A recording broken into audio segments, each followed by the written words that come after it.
clase.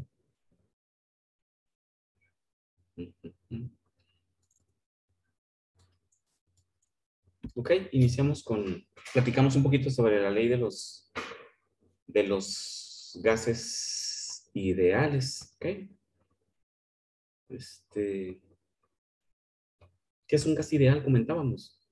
Pues es lo que dice su nombre, ¿no? Es un gas que no existe, pero que vamos a establecer ciertas condiciones para poder estudiar el comportamiento de ese gas y de esta forma poder aplicar algunos cálculos termodinámicos que después tendremos que ajustar para corregir, porque pues, el cálculo se hace sobre un gas supuestamente ideal, ¿no? Vamos a ver también que en muchos gases, bueno, algunos gases, a pesar de ser reales, tienen comportamiento ideal. Es decir, que si yo calculo alguna propiedad a ese gas con ecuaciones ideales, el resultado es real, o sea, no necesito corregirlo. ¿Ok? Y habrá otros gases que si hago cálculos con la ecuación del gas ideal, tendremos que corregirlos. Entonces vamos a identificar dentro de los gases más comunes, más usados en termodinámica, cuáles se comportan en forma real, aunque hagamos cálculos con ellos ideales, ¿no? O es decir, aquellos que podemos hacer cálculos ideales y se ajustan a la realidad. Entonces, ¿qué es un gas ideal? Nos dice el famoso gas perfecto que se denomina. Es un gas hipotético del cual su comportamiento de presión, volumen y temperatura se describe por completo mediante una ecuación denominada ecuación de gas ideal. Esta ecuación del gas ideal es esta que está aquí. El presión por el volumen es igual al número de moles por una constante que vamos a ver ahorita de gas ideal y la temperatura. Sí, bueno, ahorita analicemos la ecuación. O sea, PV es igual a nRT. En forma directa, sin considerar ni la masa, que siempre está presente, y sin incluir la constante de los gases, se describe como PV es igual a P. ¿Ok? Las tres propiedades que hemos definido como propiedades principales o primarias para definir el estado de un fluido, PVT. Ahora va a resultar que PV es igual a T. Vamos a hacer esa ecuación. Estos gases, dicen, siguen postulados de la teoría cinética de los gases, que les otorga el nombre de gases ideales. La teoría cinética de los gases pues es la teoría que establece ciertas condiciones para considerar un gas ideal. Cinética de los gases pues es el movimiento, ¿no?, de los fluidos. Los gases ¿por qué decimos que un gas es ideal? Dice, estos gases están formados por partículas muy pequeñas que se mueven al azar. Bueno, lógicamente eso es correcto, ¿no? De hecho, cualquier gas tiene esa característica, ¿no? Está formado por diminutas partículas que se mueven al azar. Los choques entre las partículas son elásticos, es decir, si una partícula choca con otra partícula, una partícula no se queda quieta mientras que la otra rebota, sino que chocan y las dos salen disparadas en direcciones contrarias. Hay una movilidad completa entre todas las partículas, elásticamente se dice, y son aleatorias, ¿no? Son choques aleatorios, puede salir dependiendo del ángulo de choque o qué tanto golpeó, si golpeó en forma directa o si nomás lo rozó. Hay una gran cantidad de posibilidades hacia dónde se muevan las moléculas en un gas por efecto de el continuo choque entre las moléculas, ¿no? Eso hasta ahí, pues también lo hace un gas real, ¿no? El volumen de las partículas es despreciable en relación al volumen que ocupa el gas. Esa es la característica que vuelve a nuestro gas un gas ideal, o sea, a nuestro gas de trabajo, ¿no?, en termodinámica, no a nuestro fluido en la máquina térmica. Ese siempre será un gas real, ¿no? A nuestro fluido de trabajo aquí en el escritorio haciendo termodinámica, esa es la característica que lo vuelve ideal. Dice, el volumen de las partículas es despreciable en relación al volumen que ocupa el gas. Eso significa que la densidad, si nos confunde un poquito el concepto de la relación de volúmenes, eso nos dice que la densidad del gas es inmensamente pequeña. Muy poquito gas ¿Cómo convierto o cómo puedo manipular un gas como si fuera un gas ideal, un gas real? Agarro un recipiente grande, de un volumen grande, no sé, 1 metro cúbico, y le agrego una cosita de nada de gas, no sé, nitrógeno. Le agrego una cantidad muy pequeñita de masa, de tal forma que el poco gas que agregué, el nitrógeno, como cualquier gas, va a ocupar el volumen total del recipiente que lo contiene, pero las moléculas van a estar tan alejadas que prácticamente no van a chocar entre sí, porque están tan alejadas. Es poquita masa en un volumen muy grande. A eso se denomina pues una densidad muy baja.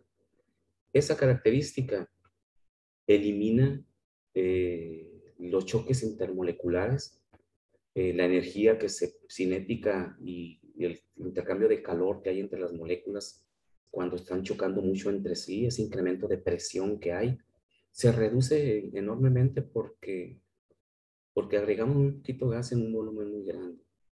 O sea, alejamos las moléculas una de otra, como lo harían en un gas, siempre están juntitas las moléculas, ¿no? Y más si incrementamos la presión, están golpeando unas con otras. Ese es un gas ideal, un gas de muy baja densidad.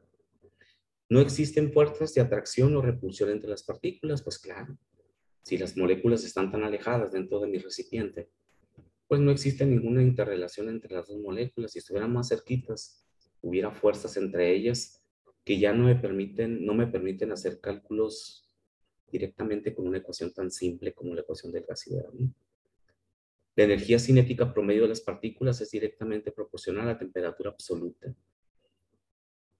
Únicamente la energía cinética de las partículas es lo que está dando la temperatura a mi fluido. ¿Qué es la temperatura de un cuerpo, de una sustancia, de un gas, lo que sea? Pues es la energía que tienen las moléculas. Esa es la temperatura.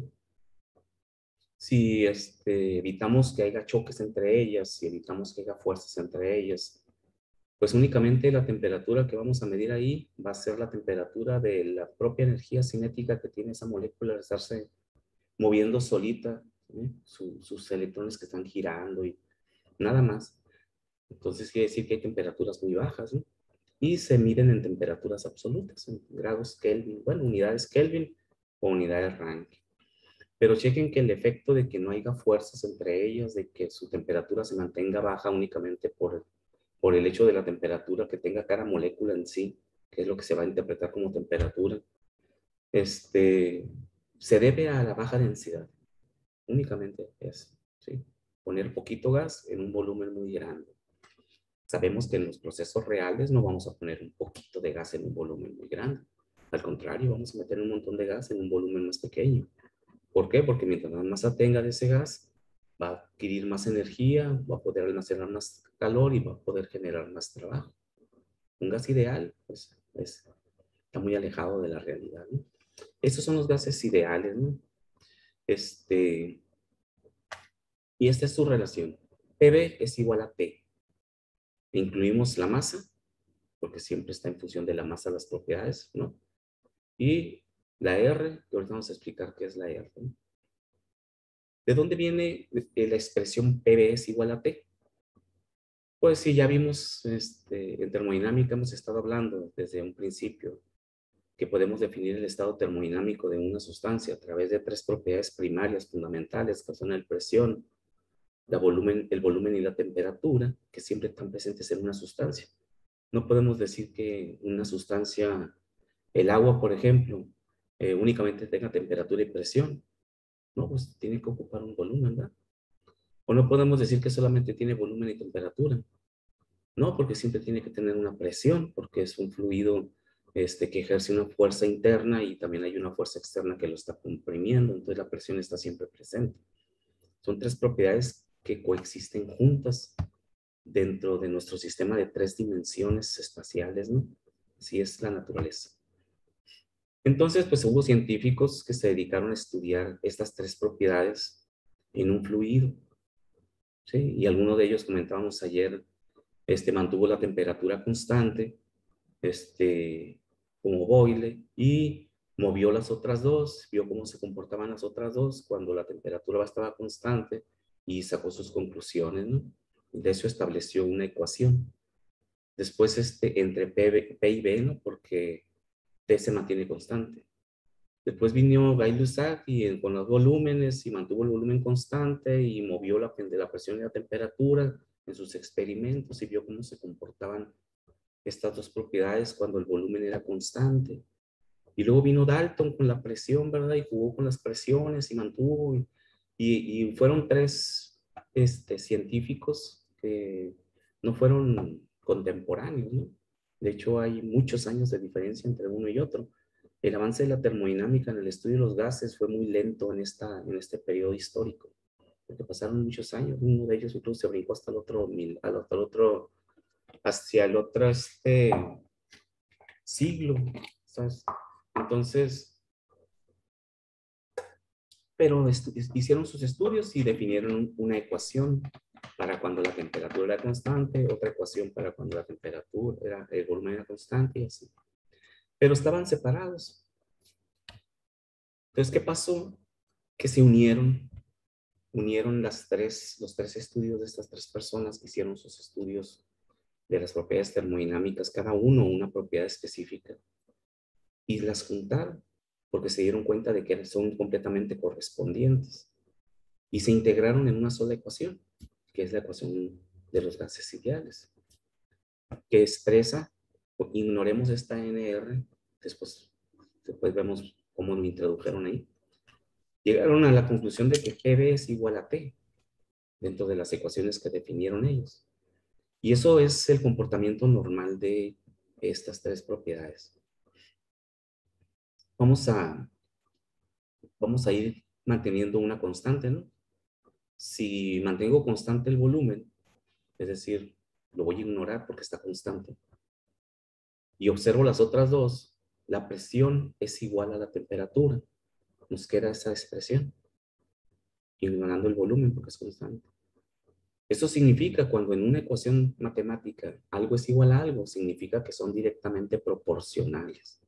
Significa que si el lado derecho crece, el lado izquierdo también va a crecer. Claro, en valor, ¿verdad? O si el lado derecho de la expresión disminuye, el lado izquierdo también va a disminuir. Y nunca al revés, ¿no? Porque son proporcionales. La idea de proporcionalidad es que si este crece, este crece. Si este disminuye, este disminuye. En forma proporcional. Y si es correcto eso, ¿no? Todos sabemos que si la temperatura aumenta, la presión aumenta. ¿No? Ya lo hemos platicado mucho. El globo, lo ponemos en el sol, el gas, el tanque de gas que está en el sol y ya en la tarde está en la oscuridad y ya no hay calor. Sabemos muy bien que la presión incrementa dentro del tanque de gas porque el tanque es rígido, incrementa la temperatura, incrementa la presión. Si incrementa mucho, pues estalla el tanque, ¿no? Y el globo, si el globo se puede mover su volumen, no encontramos que crezca la presión, pero porque está creciendo el volumen. Es otra condición diferente. Pero entonces, ignorando el volumen, o sea, manteniéndolo constante, la presión es igual a la temperatura y eso es cierto. ¿Qué pasa si ignoro la presión? La mantengo constante. El volumen es igual a la temperatura. También eso es correcto. En el concepto del globo, si la presión se mantiene constante y lo pongo en el sol para que se caliente, vamos a ver que el globo se hace más grande. ¿Pero por qué está creciendo el volumen? Primero porque el globo es flexible y lo permite. Y segundo porque la presión está constante. ¿Ah? Entonces también es correcta la expresión esa de que el volumen es igual a la temperatura. Ahora, si mantengo constante la temperatura, de este lado pues no hay nada. Por lo tanto, estos dos están juntos, lo voy a pasar del otro lado dividiendo hacia la temperatura y va a quedar que presión es igual, si la temperatura tiene valor de 1 porque es constante, nos va a quedar que la presión es igual a 1 sobre B. Si está multiplicando en este extremo, pasa dividiendo del otro. El hecho de que ya no sean iguales, sino que es el inverso, significa que son inversamente proporcionales.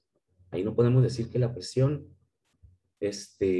sea igual que el volumen, porque el volumen quedó 1 sobre B, quedó abajo. Eso significa que el volumen es inversamente proporcional a la presión. Y eso también es correcto. ¿Qué pasa si incremento la presión en un gas? empiezo a incrementarle la presión, pues lo voy a comprimir. Y compresión significa que voy a reducir su volumen. Entonces, cuando incrementamos la presión, el volumen disminuye. Son inversamente proporcionales. O al revés, si disminuyo la presión, el volumen crece. ¿Sí? Si le quito presión, el gas se va a poder expander y va a crecer. Ya no son directas, son inversamente proporcionales. Entonces nos damos cuenta de que la relación PV es igual a T cumple con las tres propiedades, el comportamiento de los fluidos en función de estas tres propiedades en forma correcta. PV es igual a T. Ahora, la masa, introducimos el concepto de la masa porque estas propiedades tienen que ser en un fluido gaseoso en este caso, y ese fluido siempre tiene masa. O sea, no podemos ver cómo se comporta la presión, el volumen o temperatura en una sustancia sin masa. Una sustancia sin masa no existe, ¿no? No hay una sustancia sin masa. Por lo tanto, incluimos el valor de la masa del gas que tiene estas tres propiedades y incluimos un valor o una constante que matemáticamente se llama constante de proporcionalidad. En muchas ecuaciones, ustedes han trabajado con ellas en física, en química, en muchas áreas de conocimiento. Siempre hay ecuaciones que traen una constante. Es la constante gravitacional en la ecuación de fuerza gravitacional de Newton. La constante, ¿qué otra? La constante de Coulomb en la ecuación de fuerza de Coulomb. Siempre hay una constante. La constante de Boltzmann para lo que es la energía radiante. Siempre hay una constante que tiene que introducirse en este tipo de ecuaciones que relacionan propiedades, comportamiento de propiedades. ¿Y por qué? Porque si ustedes checan qué unidad tiene la presión, kilopascales, ¿no? En el sistema internacional. ¿Qué unidades tiene el volumen? Estamos grabando la clase. Sí, ¿verdad? Sí. Sí. ¿Qué unidades tiene el volumen? Metro cúbico. Presión por kilopascal por metro cúbico. No es unidad de temperatura, ¿no? O sea, es incongruente. O sea, no hay una consistencia en las unidades. No hay un factor de conversión que me permita convertir de kilopascal por metro cúbico y que eso me dé igual a Kelvin, por ejemplo. No hay. Eso indica que en la ecuación falta una constante de proporcionalidad. ¿Sí? Y el concepto de proporcionalidad es porque vuelve proporcionales las unidades. De tal forma que las unidades que tiene esa constante hacen uniforme las unidades, de tal forma que cuando yo multiplique PV y con las unidades que tenga R, voy a poder obtener Kelvin en mi expresión. ¿Sí? Por eso la R siempre tiene, esa constante siempre tiene las unidades que tienen las otras propiedades. ¿Sí? La R tiene, por ejemplo, tiene unidades de kilopascal, metro cúbico sobre mol Kelvin.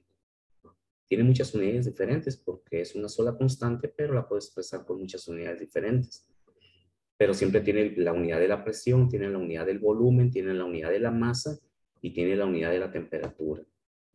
Y el valor se obtiene en forma experimental. ¿Cuánto vale ese?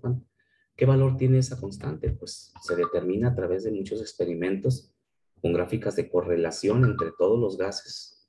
Se hacen gráficas de ajuste y se determina un valor que sea válido para todos los gases. Por eso se llama ecuación de los gases ideales, porque aplica para todos los gases. Y se obtiene el valor de la constante, que es un valor numérico, 8.1416, bla, bla, bla. De hecho, hay una tablita de diferentes valores o diferentes formas de expresar el mismo valor de la constante, ¿no? No hay muchos valores de constantes, es uno solo. Lo vamos a ver que tiene diferentes valores porque están con diferentes unidades. Entonces, de esta forma, se crea esta ecuación llamada ecuación de los gases ideales. Ok, entonces, ahorita vamos a ver su aplicación. ¿Qué más de la ecuación de los gases ideales? Se aplica para distintos gases. Cualquier gas. ¿Qué gas estamos hablando? Aire, nitrógeno, oxígeno, CO2,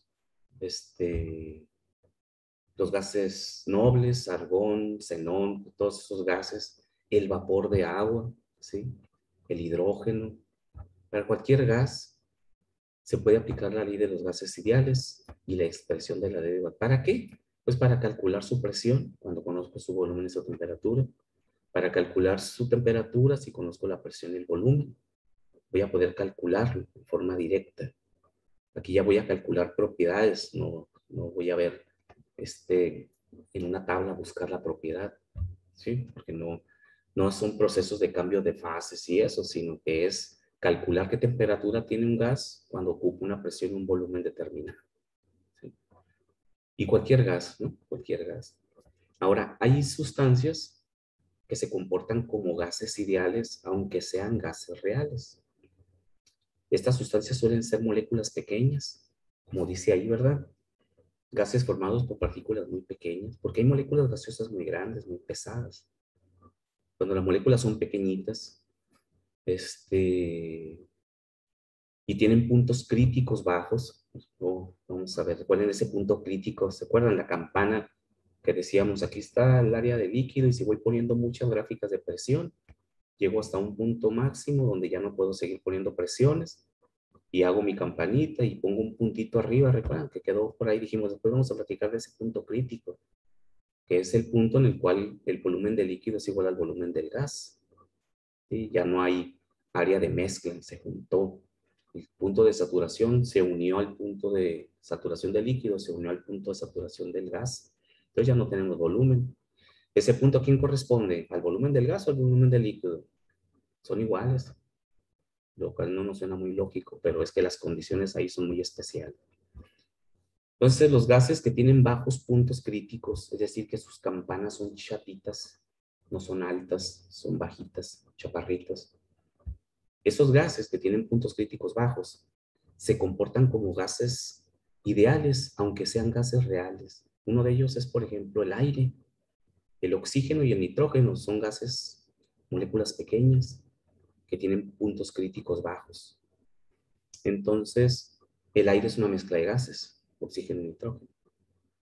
Por lo tanto, pues el aire es un gas ideal, pues que se comporta como real. ¿Okay? Cuando hagan cálculos con el aire, con la ecuación de los gases ideales, ese resultado es correcto. No necesito hacer ninguna corrección. Y hay otros gases, por ejemplo, el vapor de agua. La molécula de agua es una molécula muy pesada, sobre todo por las fuerzas que unen, mantienen unidos los átomos en la molécula de agua. Y la molécula de agua tiene una característica, tiene punto crítico muy alto, ¿sí? Su campana es muy alta. Es decir, que a niveles de presión y temperatura muy altos llegamos a su punto crítico. Mientras que el aire con niveles de presión y temperatura bajos rápidamente alcanza su punto crítico. Como es una campana muy alta, eso representa que puede absorber mucha energía, mucha energía. Y eso hace que el vapor de agua, cuando hacemos cálculos con él, con la ecuación de los gases ideales, el resultado se aleja de la realidad, porque lo estamos calculando con una ecuación ideal. Entonces, el vapor de agua sí tenemos que corregir su valor. ¿Sí? Eso lo vamos a ver con las ecuaciones reales que vienen a continuación de gas ideal. ¿Sí? Que hay ecuaciones viriales que le llaman y agarramos y corregimos nuestro dato. Nos había dado, no sé, temperatura 200 Kelvin y cuando lo corregimos resulta que era 220. ¿Sí? Pero primero lo calculamos idealmente y luego lo corregimos. Para aquellos gases como el vapor de agua, ¿no? Que se comportan, no tienen un comportamiento ideal, sino que son 100% reales. Eso en cuanto a los gases. Entonces, de los gases que vamos a trabajar nosotros como gases ideales, que no necesitamos corregir, el oxígeno, el nitrógeno, el CO2, el hidrógeno, y el vapor de agua, que es nuestro caballito de batalla, ese siempre lo tenemos que corregir, ¿no? Entonces, me voy a ir directamente. Esta es la connotación, este es el soporte de por qué incluimos que la presión, que el volumen, que la temperatura hasta aquí, ¿no? En la ecuación de los gases ideales, ¿no? Ya en la presentación ya lo pueden leer ustedes, es lo que les he estado explicando, ¿no? El valor de R y eso. Otra cosa importante que tenemos que tener en consideración en los gases, cuando apliquemos la ecuación de los gases ideales, es que trabajamos con presiones parciales cuando tenemos una mezcla de gases, como el aire. El aire es un gas real que se comporta, bueno, es un gas ideal en las tablas que se comporta como gas real. Ya lo comentamos, no hay problema con él. Pero el aire es una mezcla de gases. Entonces, para poder hacer cálculos termodinámicos con mezclas de gases, debemos de entender qué es la presión parcial de un gas, ¿no? Y las presiones parciales, pues es la presión que ocupa un gas en una mezcla gaseosa. Por ejemplo, en el aire, si yo capturo un poco de aire en un recipiente y lo capturo así, lo encierro, pues va a tener la presión de una atmósfera, ¿no? Igual que afuera. No hice nada con él, nomás lo encerré. Ahora la pregunta es, ¿qué presión tiene el nitrógeno y qué presión tiene el oxígeno en, en ese aire que capturé que tiene una presión absoluta total de una atmósfera? ¿Sí? Es importante saber cómo determinar esa presión parcial, o sea, la presión de cada elemento gaseoso que conforma la mezcla. Y es muy simple, ¿sí? En la presión total de un gas es igual a la suma de las presiones parciales. Esto ya lo han visto por ahí, la ley de las presiones parciales de Dalton, en donde nos dice que, por ejemplo, si el aire que tengo capturado tiene una presión total de una atmósfera, la suma de los otros dos debe de dar una atmósfera, ¿sí? Y la presión parcial se determina con la composición de masa de ese gas en la mezcla. ¿Qué significa esto? Que la presión no es más que el resultado de la masa, ¿no? Si tengo un recipiente como este y está lleno de aire y lo tapo, adentro tengo una atmósfera de presión, ¿sí? ¿Y por qué tengo una atmósfera de presión? Porque tengo cierta cantidad de masa de nitrógeno y de oxígeno adentro del recipiente. Si le inyecto más aire con un compresor, ¿qué estoy inyectando? Masa, ¿no? Más masa de aire, más masa de oxígeno, más masa de nitrógeno. Por lo tanto, va a aumentar la presión adentro de mi recipiente. Si le echo el doble de lo que tenía, me lo voy a llevar a 2 atmósferas. ¿Por qué? Porque agregué más masa. Entonces, la presión es el resultado de la fuerza que ejercen las moléculas de los gases en un sistema. Esa es la masa. Entonces, como es la masa, yo puedo calcular esa presión parcial en función de la masa. Y a eso se le denomina fracción. ¿Qué fracción masa ocupa un gas en una determinada mezcla? ¿Cuál es la composición del aire? Si recuerdan cuál es la composición del aire, ¿cuál es el porcentaje de oxígeno que tiene el aire que respiramos?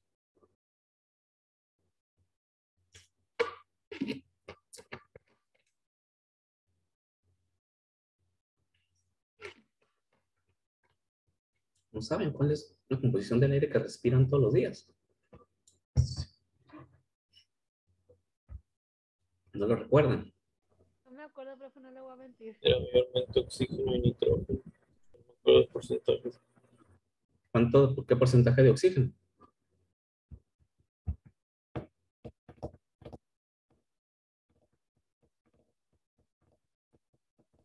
Es el 21%. 20. 20.90 y tantos por ciento. Lo redondeamos a 21%. ¿Sí? Mientras que el 70 punto inferiecita o 71 punto inferiecita es nitrógeno. Lo redondeamos a 71. Entonces decimos que en forma general el aire está compuesto por una mezcla de 21% de oxígeno y 79% de, de nitrógeno. Ese porcentaje es el porcentaje de masa, ¿no? Es el porcentaje del 100%. El 21% es oxígeno. Lo cual significa que ese 21% es la masa de oxígeno que hay en la mezcla de aire. Por lo tanto, si la presión total es una atmósfera, el 21% de esa atmósfera está siendo generada por el oxígeno y el 79% de esa atmósfera está siendo producida por la masa del nitrógeno. Por lo tanto, la composición másica, si la multiplico por la presión total de mi sistema, me da la presión que tiene ese gas en esa mezcla. Entonces, si la presión total es 1 atmósfera y la composición es de 0.21, voy a quitar el porcentaje, lo voy a convertir en fracción, o lo multiplico como porcentaje, ¿no? Por el 21%, o lo multiplico por 0.21. Vamos a tener 0.21 atmósfera como presión parcial del oxígeno en la mezcla de aire, que se encuentra a 1 atmósfera de presión. Significa que el 0.79 restante de esa atmósfera es el nitrógeno.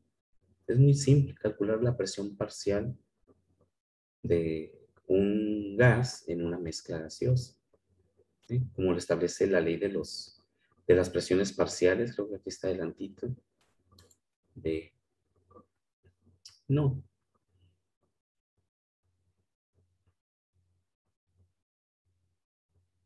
Bueno, pero aquí la describe.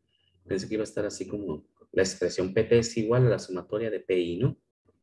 Matemáticamente, con la notación matemática, ¿no? Pues esa es la forma de calcular la presión parcial. ¿Ok?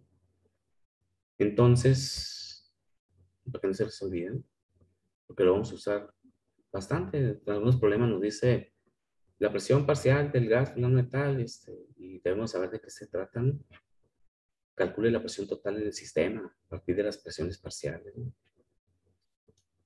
Entonces, la otra propiedad es el volumen. La temperatura, pues, es el reflejo de el contenido calórico que tiene mi sistema, ¿eh? Y es una propiedad interna, ¿no? De mi sistema. No cambia si divido mi sistema en varias partes, sigue teniendo la misma temperatura, entonces no hay mucho que explicar de eso, ¿no? Entonces, pero la presión sí, y el volumen.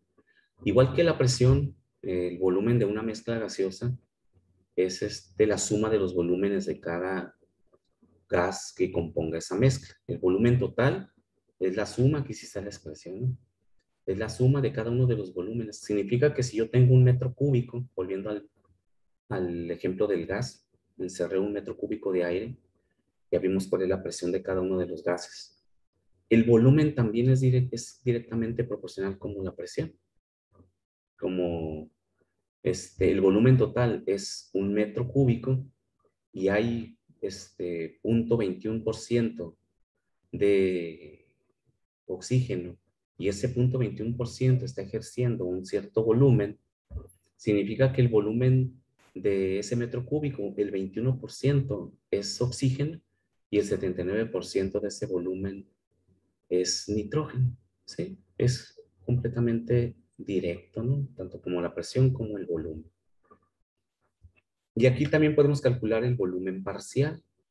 Y con esta expresión también podemos calcular el volumen, la presión parcial, ¿eh? Dijimos que la presión parcial es igual a la sumatoria de las presiones parciales de cada componente de la mezcla. Pero si conozco la fracción mol, ¿no? La fracción, que realmente es el 0.21, ¿verdad? Y el 0.79, lo multiplico por el total y ya tengo la presión parcial. ¿Sí? Lo que hacíamos, nomás que aquí no está expresado con la ecuación. Quiere decir que aquí también puedo expresar la presión como PI es igual a XI por P total, ¿no? Lo que hicimos ahorita, ¿no? El volumen es igual. El volumen parcial, si conozco la fracción o conozco la composición en porcentaje y lo multiplico por el volumen total, obtengo el volumen parcial. O sea, es completamente lógico, ¿no? Y la fracción mol, esta X, que es la cantidad o la parte másica que corresponde a cada uno de los componentes en la mezcla, pues también se saca en función de la masa. El número de moles de I, es decir, la masa de I.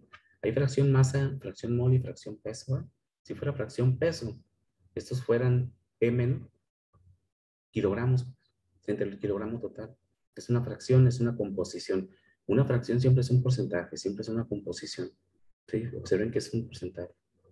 Si esto fuera YI como fracción masa, fuera, no sé, 2 kilos entre, ¿cuál? 2 kilos o 21 kilos, ¿verdad? Si queremos seguir con la misma relación, que no es completamente correcto, porque no es lo mismo masa que moles, ¿no? Pero vamos a suponer que sea 21 entre 100. ¿Cuánto es? 0.21, ¿ok? De ahí sale el 0.21, pues. Y la fracción mol, pues es la que nos interesa a nosotros más que la fracción masa, porque como trabajamos con compuestos químicos, con elementos químicos, es importante manejar la masa, en donde luego hay reacciones químicas, es importante manejar los moles más que los kilos, ¿no? Entonces, el número de moles de I entre el número de moles totales me da la fracción molar, ¿sí? La fracción molar. Y sabemos que el número de moles, recuerden a sus químicas por allá, el número de moles es igual a la masa entre el peso molecular de esa sustancia. Quiere decir que si tengo 2 kilos de oxígeno, lo divido entre el peso molecular del oxígeno, entre 32, y obtengo los moles de oxígeno que hay en ese sistema, en esa mezcla, donde sea, ¿no? El caso es que necesito conocer cuál es la masa de ese gas que está, o de esa sustancia que está en mi sistema o en mi mezcla. ¿Okay? Entonces hay que anotar esta ecuación, fracción, ¿de acuerdo? Y una fracción no únicamente, como otras propiedades, no únicamente se puede calcular con la masa, ¿no? También si tengo la presión parcial, si la despejo de aquí, pues, si esto fuera presión parcial y esto fuera la presión total, pues sería presión parcial entre presión total, también me da la fracción. Y aquí también volumen parcial entre el volumen total también me da la fracción, ¿sí? O sea, la fracción la podemos calcular con cualquier propiedad. Simplemente hay que conocer el valor específico y el valor total. No hay limitación. Y eso es en cuanto a lo que necesitamos saber hasta aquí de lo que son los gases ideales. Cómo calcular su volumen en una mezcla gaseosa, qué es la fracción mol o la composición, cómo calcular su presión parcial en una mezcla gaseosa. ¿Por qué? Porque en la ecuación de los gases ideales tenemos la presión y el volumen. Y no siempre vamos a trabajar con sustancias únicas, o sea, que no sean mezclas, o sea, con sustancias homogéneas. Y como siempre trabajamos con gases y con otras mezclas gaseosas que también se comportan como sustancias puras, pues es importante saber cómo determinar presión y volúmenes parciales. ¿Okay? ¿Alguna pregunta hasta aquí, jóvenes?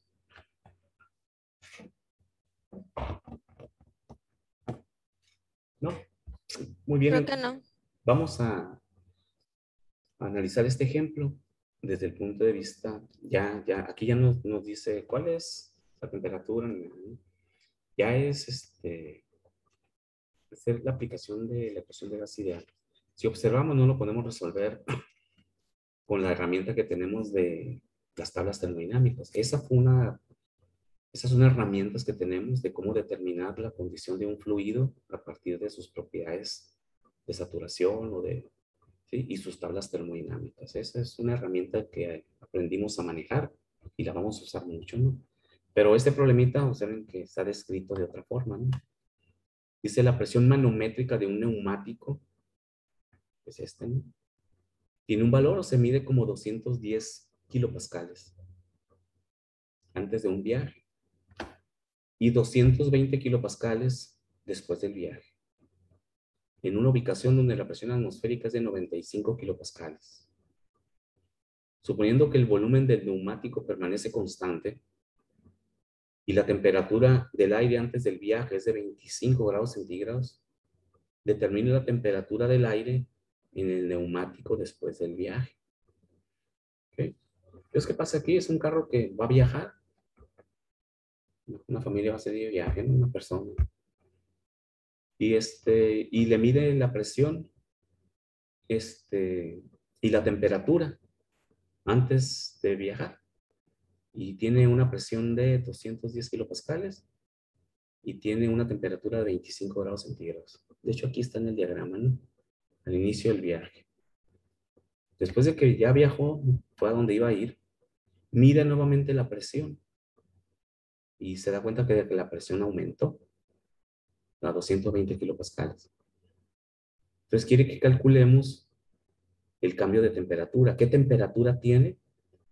Debe ser una temperatura mayor que 25, lógicamente, porque ya sabemos que la temperatura es directamente proporcional a la presión.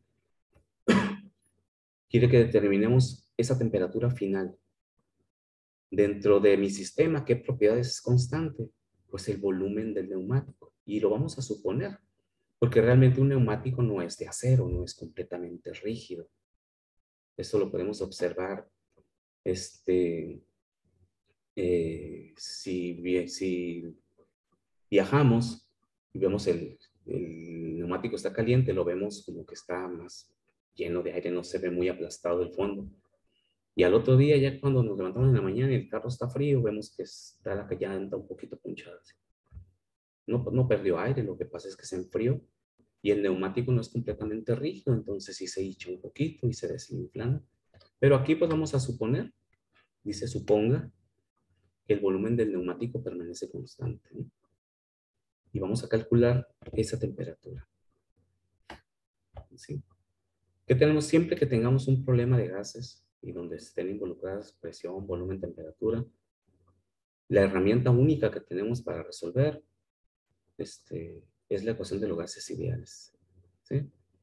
Ya para determinar qué presión tiene o qué volumen tiene, si no nos da toda la información el problema, y pues ya usamos la herramienta de ir a la tabla termodinámica y ver qué presión tiene de saturación, a esa temperatura, lo que sabemos hacer ya, ¿no? Pero aquí no nos está pidiendo eso, quiere que calculemos una temperatura final en un proceso. Y siempre son procesos, ¿no? Todo lo que hemos practicado hasta ahorita de termodinámica es en estados termodinámicos fijos, ¿no? ¿Qué volumen tiene esta presión? ¿Qué temperatura tiene a este volumen? Siempre ha sido un solo estado termodinámico. Ya con la ley de los gases ideales hacemos cálculos de procesos, cambios, cambian, las propiedades termodinámicas cambian. Y normalmente una se mantiene siempre constante, ¿no? Entonces, estoy viendo el reloj. Vamos a, vamos a plantearlo y lo resolvemos la próxima clase, porque ya no nos va a alcanzar el tiempo, ¿no? Tengo mi ecuación de los gases ideales. ¿Qué me está pidiendo? La temperatura final. ¿Qué tengo al inicio? ¿Cuál es el razonamiento lógico de este tipo de problemas? Analizar el estado inicial y con las características o las propiedades del estado inicial, observar cómo puedo resolver el estado final. ¿Sí? Entonces, en el estado inicial que tengo, presión, volumen y temperatura, ¿sí? Tengo una temperatura de 25, tengo una presión de 20 y tengo un volumen que no conozco, pero como no cambia, pues no es necesario conocer, porque se va a mantener constante. ¿Y qué tengo en el estado final? En el estado final tengo presión, tengo volumen, que es igual que el volumen inicial, y tengo la temperatura que no conozco. Entonces, siempre que tenemos procesos de un fluido, para que se mantenga en equilibrio mi sistema, o sea, para que pueda yo analizarlo como una ecuación cualquiera matemática, tengo que hacer una igualación, ¿sí? Una igualación a cero. No sé si el concepto, siempre que nosotros resolvíamos, recuerden que ustedes resolvían ecuaciones de segundo grado en su materia de mate, ¿no? O ahorita que están llevando mates, ¿no? X2, bla, bla, bla, e igualamos a cero. Una cosa, igualamos a cero. Y el matemático nos dice, igualen a cero. Y luego nos preguntamos, maestro, ¿y por qué igualamos a cero? O sea, nada más porque así, eso, qué rollo. Igualen a cero y ya pueden buscar las raíces, ¿eh? Y muchas veces pues, los matemáticos pues no tienen la paciencia de explicar que significa que tengo que poner mi sistema estático, tengo que poner mi proceso estático en equilibrio, hacer una igualdad entre el inicio y el final, y una igualdad en forma de gradiente, pues siempre es un equilibrio. Para poder resolver, no puedo resolver si el sistema todavía no está en equilibrio, si el sistema todavía no ha terminado. Yo no puedo calcular a medio camino entre el viaje de la mañana y cuando ya terminó una presión más alta. Tengo que esperar a terminar mi viaje y que mi sistema se equilibre. O sea, que yo pueda decir, esto tenía al inicio, esto tengo al final. Ya no está moviéndose nada, ya no está moviéndose nada. Para poder igualar. Eso se llama poner en equilibrio. Y es igualar a cero, porque como poner en equilibrio, es decir, las condiciones iniciales menos las condiciones finales debe de ser igual a cero. Eso significa que está en equilibrio. Esa resta siempre es un balance que me lleva al equilibrio. Lo ponemos igual a cero. Si quito el cero, tengo que meter la igualdad, ¿no? Para desaparecer ese cero, ¿cómo lo hacemos? Si la condición inicial es igual, la condición inicial menos la condición final siempre es igual a cero. Si la condición, una de las dos las mando del otro lado, por ejemplo, la condición final, que es menos condiciones finales, lo mando del otro extremo, lo voy a mandar positivo, ¿no? Y me va a quedar que las condiciones iniciales son iguales a las condiciones finales. Eso es estar en equilibrio, ¿ok? Y si las condiciones iniciales son iguales a las condiciones finales, aquí puedo utilizar el mismo concepto. Quiere decir que PBT1 es igual, que son las condiciones iniciales, P1, B1, T1, son iguales a PBT1, PBT2, P2, B2, T2. De tal forma que yo puedo hacer la expresión de la ley de los gases ideales cuando es la condición inicial es igual a la condición de los gases ideales cuando es final. Y de esta forma establecer mi ecuación de los gases ideales para un proceso. Y esa expresión me dice que PB entre T al inicio es igual a PB entre T al final. O sea, matemáticamente, PBT, corchetitos en el estado 1, por fuera un 1, es igual a PBT, corchetito, 2, subíndice, en el estado final.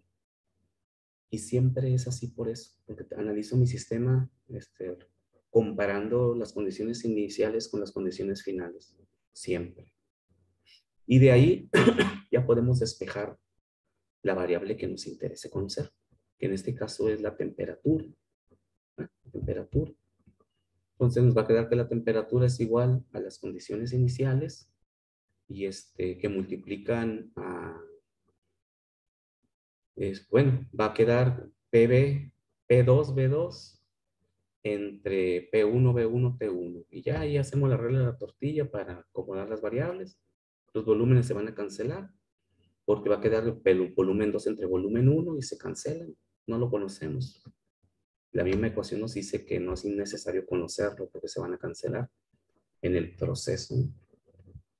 Y ya podemos resolver para la variable. Entonces, en conclusión, siempre que tenemos un proceso y vamos a revisarlo con la ecuación de los gases ideales, siempre igualamos las condiciones iniciales a las condiciones finales. Es decir, ponemos nuestro sistema en equilibrio igualándolo a cero. ¿Sí? Condiciones iniciales menos condiciones finales es igual a cero. Y lo resolvemos en la próxima clase. ¿Sí? No sé si tengan alguna pregunta. Y así lo pueden resolver ustedes, lo quieren resolver, pues ya le van adelantando.